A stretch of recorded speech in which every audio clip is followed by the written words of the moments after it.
Good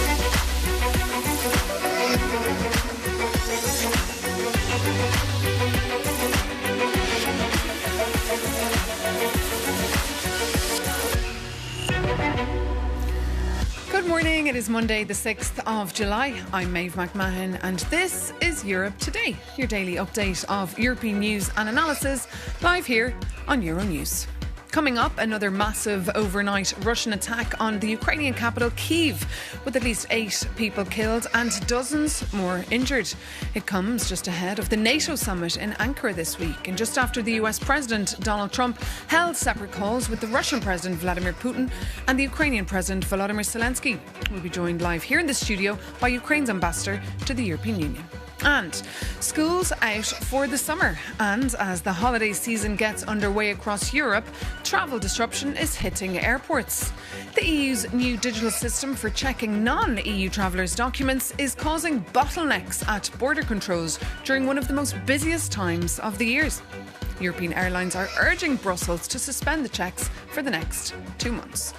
Meanwhile, more than 20,000 protesters from unions, civil society groups and left-wing parties gathered in Erfurt, Germany this weekend in an attempt to prevent the far-right AfD delegates from attending their party's conference. Some staged sit-in blockades across the city and others clashed with riot police. We'll have an update from our correspondent. But first, Russia has launched another massive barrage on Kiev, striking a residential area in the centre of the capital. The attack came just hours after President Volodymyr Zelensky warned that Moscow was preparing a new large-scale strike timed to coincide with the US Independence Day and the NATO summit happening in Ankara. For more on this, we're joined now in the studio by the Ukrainian ambassador to the EU, Chentov. Good morning, Ambassador. Thank you so much for joining us. Good morning. Thank you. Just fill us in on this latest attack that comes just ahead of the NATO summit in Ankara. Yeah, Russia is sending its message that they want to continue this war, but definitely both Ukraine and our allies will send our message back, because war is going back to Russia, and Ukraine already has its answer, and we call it kinetic sanctions. But definitely, you mentioned NATO summit. It's a good opportunity to keep the unity and to send a strong message that Ukraine will have this support. And it's first of all about anti-ballistic missiles. But when you see this attack last night, we saw a similar one last week. Does Ukraine feel a little bit abandoned by your allies? No, we don't feel abandoned. Definitely, Russia is very aggressive, because probably they do not see that those attacks work, and we need definitely to keep pushing back. And how will you respond? As I said, with the Ukrainian kinetic sanctions, which means deep strikes, but definitely we need to continue pressure on Russia through the sanctions, through Ukrainian support. First of all, anti-ballistic missiles to protect Ukraine, but also to send to Ukraine all equipment, all ammunition, which Europe and other partners have to offer now. Let's talk about EU enlargement. Some EU member states have been toying with this idea of associate membership, like the German Chancellor. How does Ukraine feel about this? Look, let's not really concentrate on the title. Let's concentrate on substance. Because how we understand this idea, it's not only German suggestions of a number of member states and also European Commission. They started to think what to do between now, when we started this journey, and the final point when we joined the Union, what to do in between. And the idea is good, because we need to deepen our partnership, we need to deepen economic cooperation, also institutional setup, because there were several ideas how to get Ukraine closer. And I think we just need to work together and to make sure that Ukraine already feels benefits of enlargement already on this stage. And of course, you want to open all 6 accession clusters as soon as possible. But this is clearly not happening. What does a realistic timetable look like to you? Look, we are ready to open even today, all 6 clusters. Why? Because we spent a lot of time doing so-called front-loading, which means that we did all technical work necessary to open the clusters. Now it's pure for member states to give a green light. And as we heard, that it's already possible to open the 6th one, which is a foreign policy cluster. But we don't think that there is any reason to keep this process pending. So we need to move as fast as possible.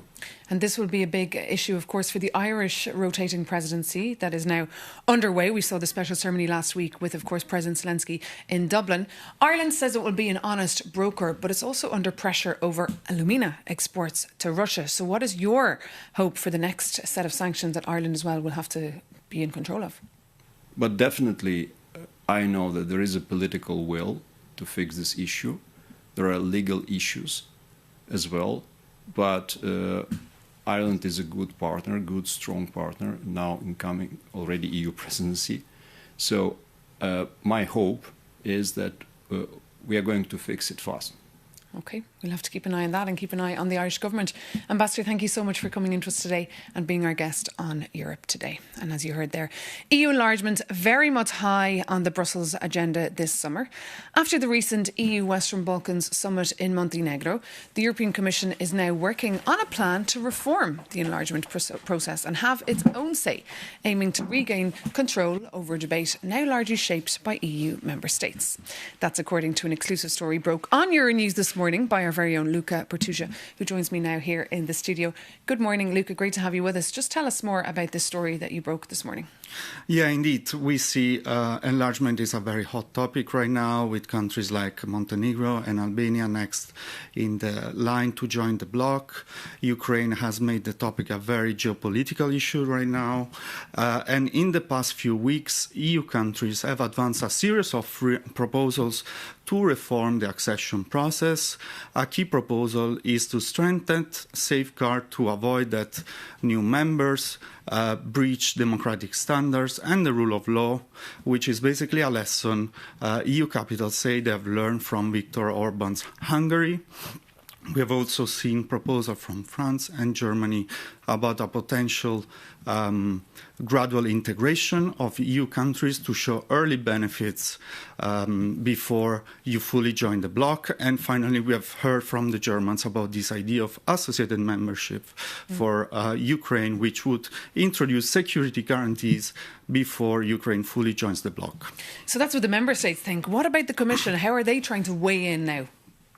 Indeed, the Commission has sort of lost the initiative, and now they're trying to regain it before EU leaders discuss this very sensitive topic at the European Council in October. Plans are currently being discussed at the highest political level, and we are going to see them probably before the October summit. So since last year, the Commission is due to present the pre-enlargement policy reviews, which is basically a blueprint for how the EU members would work with 30-plus member states. So this is a very sensitive conversation to have, since it would redistribute money and power within the bloc. And it's probably too early to have this conversation, especially with the French presidential election coming up next year. So instead, the Commission is likely to focus on democratic safeguards to avoid that the burden falls all on Montenegro. Well, Montenegro, of course, they aspire to be the next country to join as early as next year. What does this all mean for them?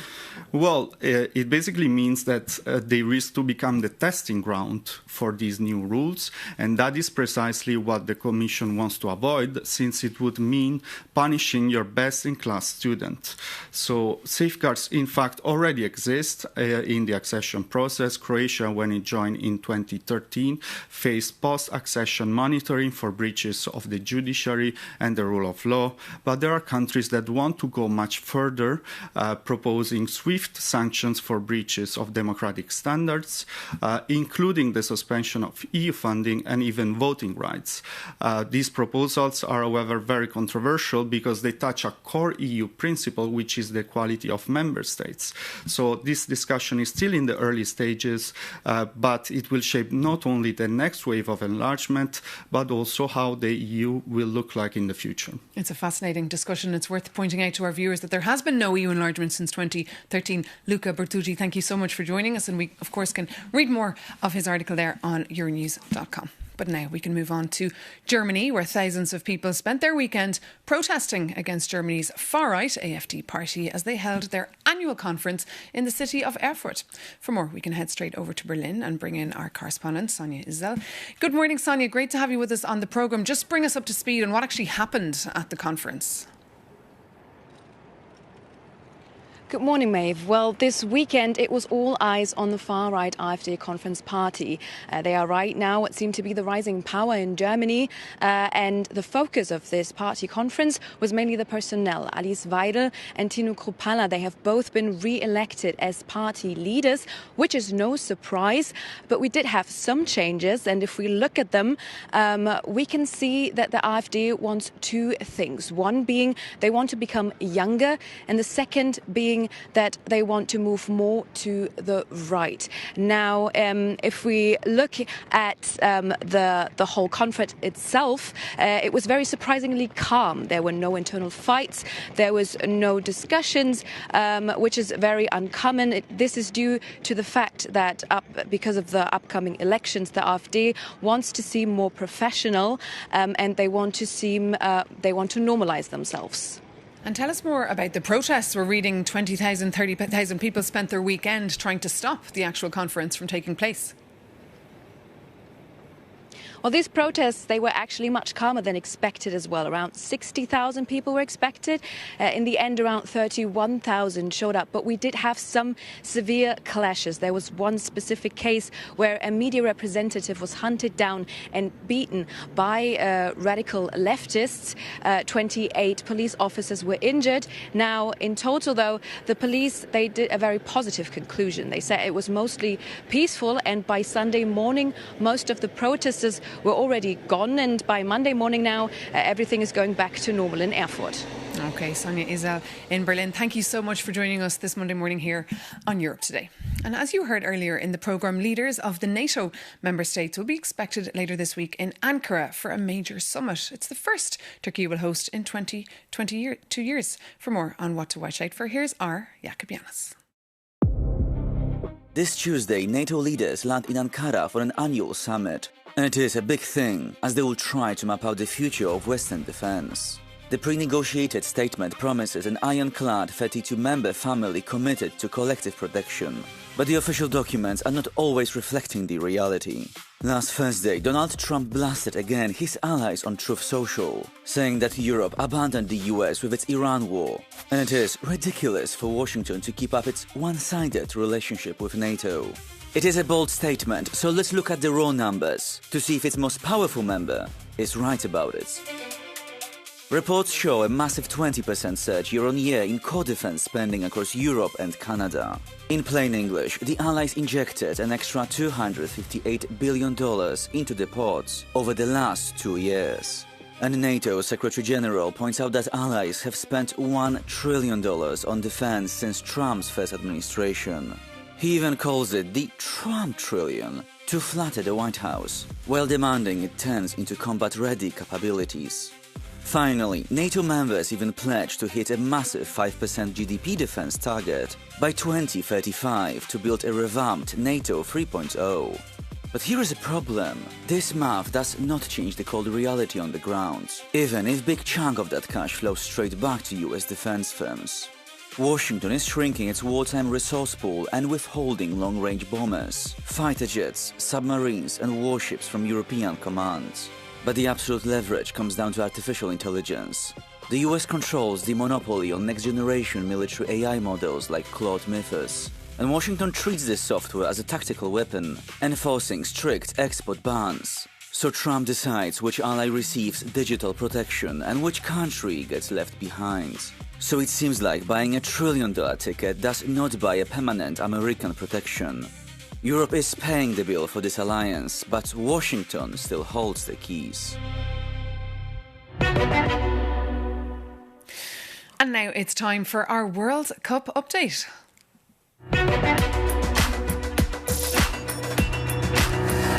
Well, Norway are into the quarterfinals of the World Cup for the very first time in history, knocking out Brazil.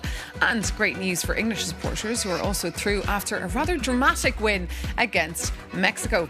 And meanwhile, tonight at 9, the much anticipated clash between Spain and Portugal, fighting for their space in the quarterfinals. For more on the feeling on the ground ahead of those games, we can head now straight to our correspondents in both Lisbon and Madrid, João Azevedo and Cristina Tiquiar. Good morning. First to Lisbon, João. What is the mood there ahead of this big match? Hey there, Maeve. Good morning. I'm standing here at this marina in the Lisbon area by the Atlantic, which has hosted several watch parties throughout this World Cup. It's already 25 degrees this morning, but temperatures are expected to be even higher later on, not least because this place will be crawling with Portuguese supporters eager to see the national team make it through to the quarter-finals. The task ahead, anything but easy. Spain remains unbeaten in the tournament. The Spanish side is known for bossing possession, but it's worth noting that the Portuguese midfielders have the technical skills to prevent the Spaniards from dictating the tempo. That might well be the defining dynamic going into this knockout tie. Also, Cristiano Ronaldo announced yesterday that this will be his last World Cup. Will he start against Spain? Well, Gonçalo Ramos scored a stoppage time winner against Croatia when Ronaldo had already been subbed off. All of that, of course, increasing pressure on manager Roberto Martinez, who hinted, though, in his presser that he will not bench the captain. Whichever decisions are made, Portugal's not taking the back seat here. The Portuguese players making it absolutely clear that they're ready to go toe-to-toe with the reigning European champions. Now, let's get the perspective from the other side. Good morning to you, Cristina. You're in Madrid, not too far from here. What's the mood like in the Spanish capital? Good morning. Well, here in Spain, there is a lot of excitement and optimism before tonight's encounter. Spain has some unfinished business with Portugal after last year's Nations League final, where Portugal won after a penalty shootout. So the team is excited. They have come into this encounter with a lot of energy. However, the players have been very careful not to underestimate Portugal. Forward Mikel Oyarzabal summed it up perfectly when he said that Spain is approaching this match with respect, but without fear. Spain really do believe that they are worthy and able to reach the quarterfinals at this World Cup. Now, tonight, all eyes are going to be on Lamine Yamal, one of Spain's top star players. However, many fans have noted that this year there is less focus on individual stars and more focus on the collective team effort, which is what has ensured Spain's success at this World Cup so far. But everyone knows that in a match like this against Portugal, any small mistake could mean a defeat. So optimism but caution from the Spanish side tonight. Optimism but caution. Cristina Tiquiar and João Azevedo, thank you so much for that update. We'll be keeping, of course, a very close eye on that match. And also, coming up tonight at 2 a.m, the Belgian Red Devils take on host nation, the US. But in a controversial decision just ahead of the game, FIFA has suspended the ban on their top US striker, Folarin Balogun, who received a red card in the previous match against Bosnia and Herzegovina. According to reports, it was actually President Donald Trump himself who called the FIFA president to ensure that the top US striker could play. The Belgian Federation is looking into what action it can take after a decision critics say was influenced by politics. But that brings this edition of Europe Today to an end. Thank you so much for tuning in. As always, you can reach out to us at europetoday@euronews.com. But in the meantime, have a great day and see you soon on Euronews.